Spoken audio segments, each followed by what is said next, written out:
Je me rappelle il y a 3 ans en arrière où je me disais ouais celle-là, je me verrais bien avec elle et tout, j'aimerais bien la négocier, la pécho et tout. Mais non, ballot, elle voulait pas de moi. Alors non, Maeva Guénam n'est pas dans mon clip. Sa sosie peut-être, mais elle non. C'est mes équipes qui l'ont trouvée, c'est une figurante qui est en agence et ça s'est fait comme ça, naturellement. Et après, c'est quand j'ai fait le TikTok et tout, je me suis rendu compte, je me dis mais on pourrait croire que c'est Maeva Guénam, mais de chez Wish. Non, je rigole. Faux. J'ai 1,8 million. Au début, en fait, on va pas se mentir, je pense que les artistes, les footballeurs, toutes les personnalités un peu publiques, ils attendent que ça en fait. Se dire, mais attends, je vais sortir, est-ce que ça va me demander une photo? Parce qu'au final, c'est un peu la récompense du travail. Quand il y a quelqu'un qui vient et qu'il est là, il tremble ou qu'il a la joie dans ses yeux à te demander une photo, tu te dis, ah ouais, au final, tout le travail, les heures passées au studio, la concentration, et bah ça paye. Et c'est comme ça que ça nous paye au final. C'est comme ça qu'on se rend compte que ouais, on plaît aux gens et on fait pas tout ça pour rien.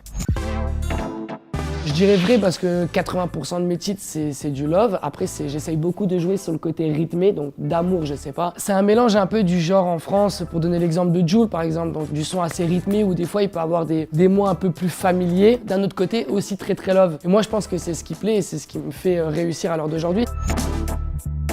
C'est faux. S'il y a un artiste que je suis vraiment à 100% en France, c'est Jul et je suis un grand fan de Jul avant même d'être un artiste. Donc si ça se fait, on lève les mains quoi et on applaudit.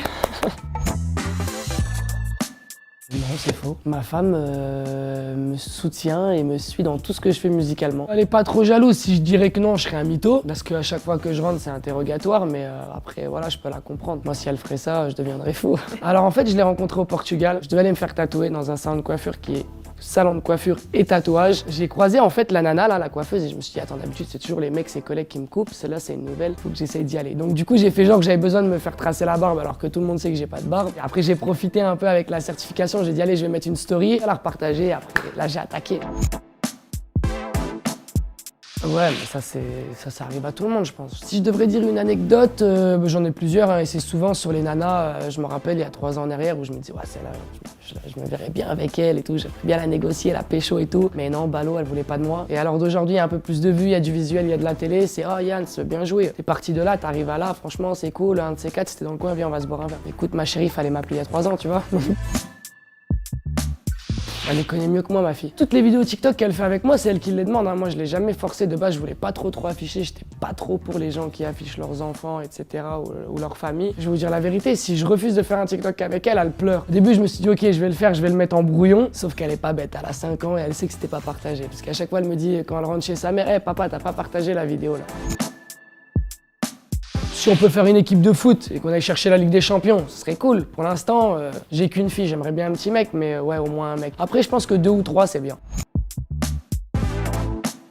Ouais, il a la cote, hein. Il a la cote, ce fumier. Hein. Il pécho même plus que moi maintenant. Mon frère, je dirais que c'est un peu mon bras droit. J'ai essayé de le lancer un peu avec moi dans tout ce qui est dans l'influence. Je sais que c'est un beau petit garçon qui plaît aux nanas, etc. Donc au début, j'ai commencé à faire des vidéos avec lui pour lui apprendre aussi, pour se mettre en valeur, pour prendre confiance en lui, etc. Donc du coup, ouais, bien sûr, il fait des vidéos, il reprend beaucoup mes musiques. C'est normal, c'est mon frère. Et vu qu'il fait de l'audience, c'est bénéf pour moi et c'est bénéf pour lui. Eh bah écoute, je vais pas te dire vrai, je vais pas te dire faux parce que j'ai arrêté de compter à l'âge de 17 ans. Donc à chaque fois, je me fais un tatouage, des fois c'est en Martinique, des fois c'est sur des tournages de clips. Le dernier, c'est celui-là, Amour, parce que tout le monde sait que je suis un grand romantique. Si demain je dois faire un guest ou quelque chose d'autre comme ça, ouais, ce sera avec plaisir. Thibaut, c'est mon frérot. Il y en a beaucoup qui disent, ouais, il essaye de faire du son, mais c'est un gars de télé-réalité. Non, Thibaut, quand il travaille sur la musique, il le fait vraiment avec amour et il aime vraiment la musique. Elle est pas mal cette question, je l'aime bien. Alors chroniqueur, c'est pareil, je te dirais peut-être dans 5 ans, si ma carrière marche plus, me mettre à côté de Cyril Hanouna, ouais, avec plaisir, je le kiffe, c'est mon frérot aussi. Mais pour l'instant, non. Pour l'instant, je suis dans la musique, je suis pas chroniqueur. Je laisse chacun son travail.